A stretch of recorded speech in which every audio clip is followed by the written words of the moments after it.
killed and starved to death.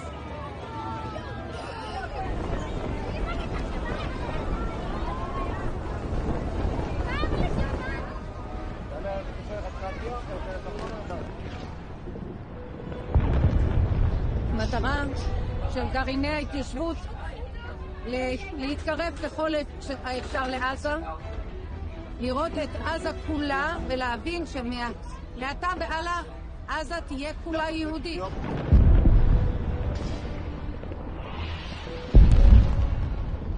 בעזרת השם עם ישראל ינצח ונזכה לבנות ולראות בשוב השם לציון ובשוב עם ישראל לחבל עזה.